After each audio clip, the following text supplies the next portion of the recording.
सामने विराजित संगठन के ज्येष्ठ कार्यकर्ता बंधुओं, आज खुले मंच पे शिक्षक समस्याओं के ऊपर सभी अपनी बात रख रहे हैं।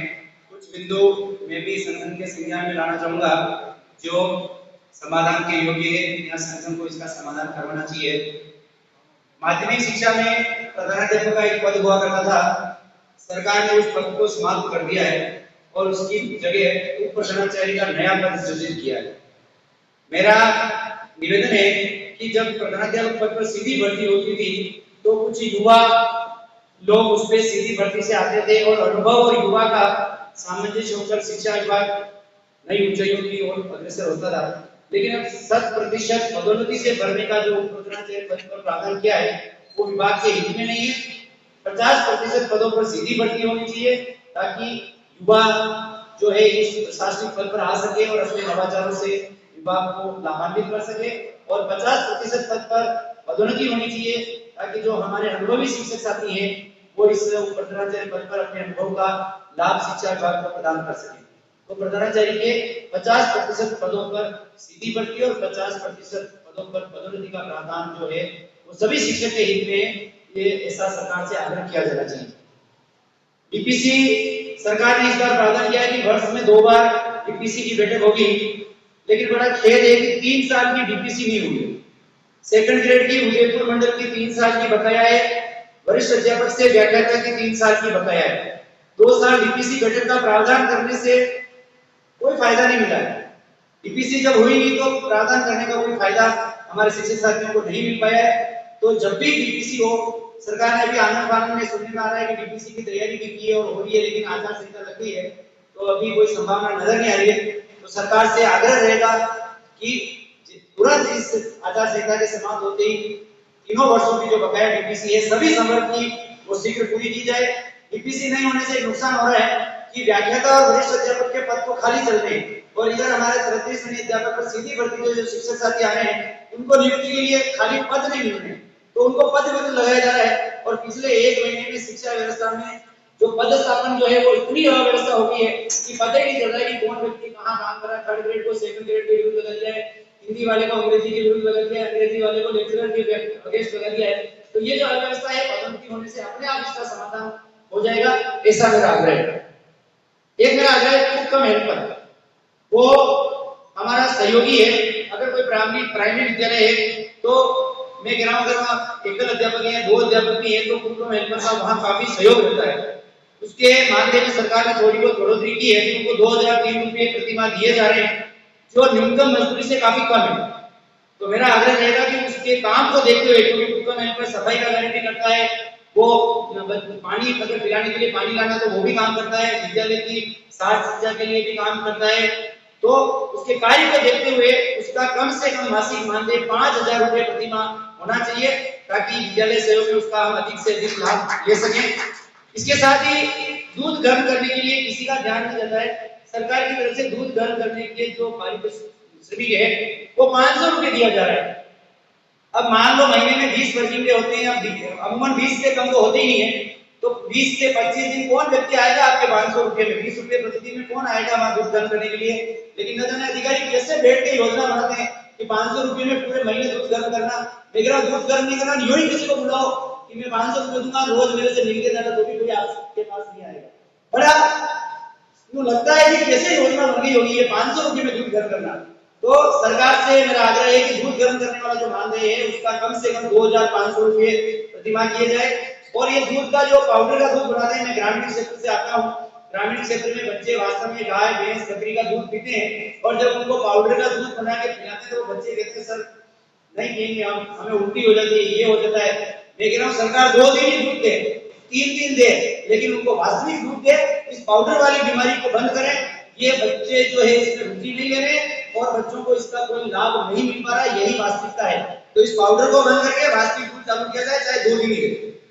एक मेरी अंतिम बात है, संविदा कर्मी के रूप में विद्यालय सहायक, पंचायत सहायक, विद्यार्थी मित्र, शिक्षा सहयोगी, पैरा टीचर विभाग में कई कार्यरत रहे हैं। उनको अभी सरकार ने अलग कैडर बना के उनको अनुभव के आधार पर उनका जो है मानदेय बढ़ाया है, वेतन बढ़ाया है। लेकिन मेरा आग्रह रहेगा कि क्योंकि वो 10 साल, 20 साल, 15 साल से किसी विभाग में अपनी सेवाएं दे रहे हैं, तो जितने भी संविदा में जो 10 साल से अधिक की सेवा दे चुके हैं, 15 साल से अधिक की सेवा दे चुके हैं, तो उनकी सेवा को देखते हुए, उनके कार्य को देखते हुए उनके लिए पद सृजित कर उनको नियमित किया जाए।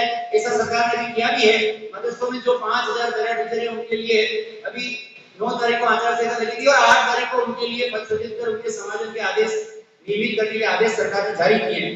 तो ऐसा हमारे सभी संविदा कर्मियों के लिए हो सकता है। इस मुद्दे को भी सरकार के संज्ञान में लाएं और इसका समाधान कराएं। बहुत बहुत धन्यवाद। जय हिंद, जय भारत।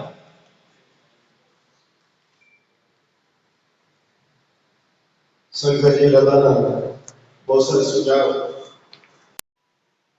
सामने विराजमान मेरे सभी शिक्षक साथियों, गुरुजनों, खुले मंच के माध्यम से जो शिक्षक समस्याओं के निमित्त यहाँ हमको आमंत्रित किया गया है, उसी क्रम में जो बहुत सारी समस्याएं थी वो आपके सामने आ चुकी है। मेरी कुछ समस्याएं शिक्षक हितार्थ में है और देश निर्माण के संबंध में भी है।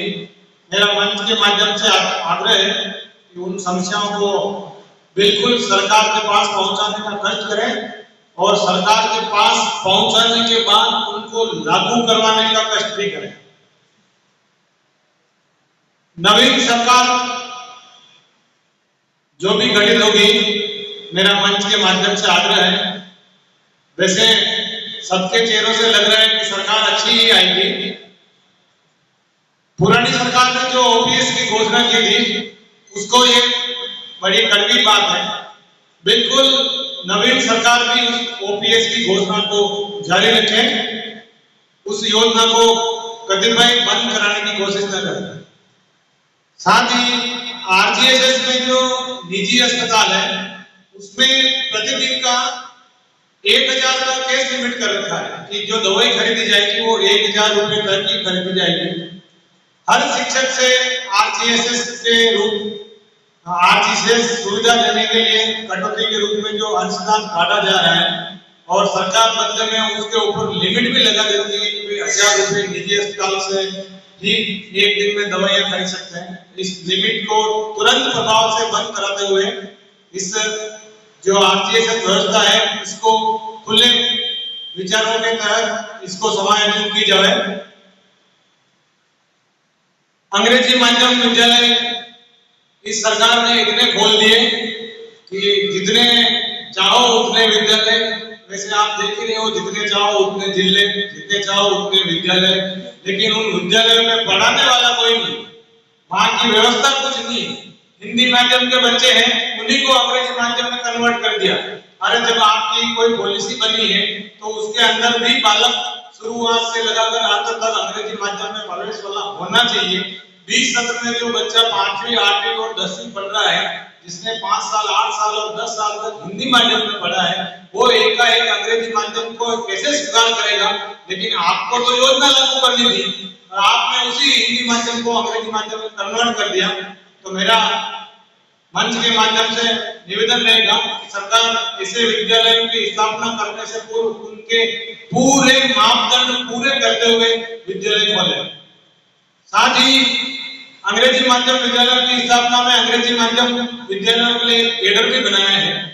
तो जो स्वामी विवेकानंद राजकीय मॉडल विद्यालय तहसील लेवल पर एक पूरे ब्लॉक में एक विद्यालय संचालित थे और वास्तव में सरकार ने उस योजना को धरातल पर मूर्त रूप देते हुए लागू किया था।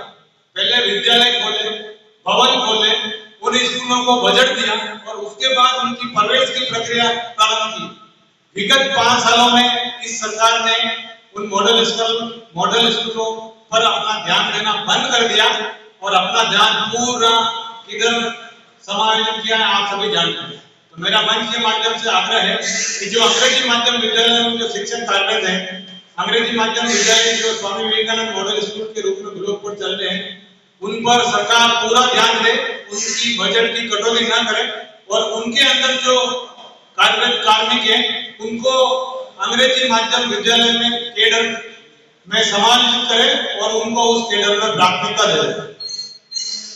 साथ ही विद्यालय में जो शिक्षा दी जाती है बिल्कुल पाठ्यक्रम को पूरा करने की शिक्षा दी जाती है, अन्य विषयों की शिक्षा भी दी जाती है, नवीन शिक्षा नीति लग रही है। तो मेरा मंच के माध्यम से आग्रह है कि राष्ट्र निर्माण और नैतिक शिक्षा को दैनिक विषय के रूप में सार्वजनिक किया जाए। आपके सामने अभी इजराइल का एक बहुत ही पुख्ता उदाहरण है। मेरा ज्यादा कहने की आपको आवश्यकता नहीं है, आप सब इलेक्ट्रॉनिक मीडिया के माध्यम से रोज सूचनाओं से अपग्रेड है। आप देख रहे हैं किस तरह से राष्ट्र प्रेम की भावना उस देश में आपको दिख रही है। तो मेरा मंच के माध्यम से ये आग्रह है कि जो नवीन शिक्षा नीति लगी है उसमें राष्ट्र प्रेम और नैतिक शिक्षा को रोज मतलब दिल्ली के पाठ्यक्रम में शामिल करते हुए नित्य उसकी क्लासेस लगे और उसके लिए भी विद्यालय में उसका एक जरूरी शिक्षा के रूप में उसको शामिल किया जाए। आए दिन जो घटनाएं होती है, शिक्षक छात्र से उलझे, छात्र शिक्षक से उलझे, कहीं न कहीं नैतिक शिक्षा और इस देश के जो कल्चर है उनकी कमी होती जा रही है इस इलेक्ट्रॉनिक मीडिया के माध्यम से। तो मेरा मंच के माध्यम से आग्रह है इस नैतिक शिक्षा को जरूर उस दैनिक जीवन के पाठ्यक्रम में शामिल करें।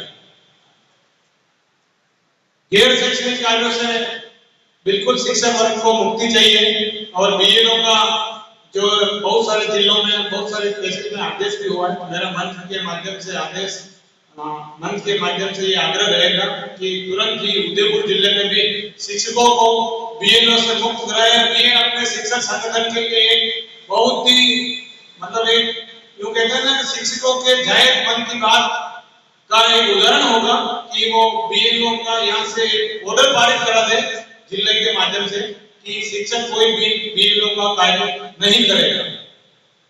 साथ ही सभी वर्गों की डीपीसी सरकार हर साल करे, किसी भी वर्ग की हो, उप प्रधानाचार्य की हो, प्राचार्य की हो, फर्स्ट ग्रेड की हो, सेकंड ग्रेड की हो, किसी भी वर्ग की डीपीसी हो, सरकार उसको हर वर्ष करे। ऐसी संगठन सरकार के सामने बाध्यता पेश कर दे कि डीपीसी एक नियम के तहत हर वर्ष हो। तथा जो शिक्षा सेवा अधिनियम अभी गजट नोटिफिकेशन के रूप में सरकार ने पास कर दिया है, उसको भी तुरंत आचार संहिता की वजह से वो रुक गया था, उसको तुरंत अमल में लाने का प्रयास करें। और एक जो महत्वपूर्ण चीज है, शिक्षक संघ राष्ट्रीय बहुत ही बड़ा संगठन है राजस्थान का, इसमें कोई दो राय नहीं है। लेकिन हमारी ये पुरजोर मांग और सरकार के सामने घोषणा पत्र में भी ये शामिल होना चाहिए कि अगर समवैचारिक सरकार आती है तो शिक्षक संघ राष्ट्रीय को सबसे पहले सरकारी मान्यता देने का प्रयास करें। जय संगठन, जय राष्ट्र।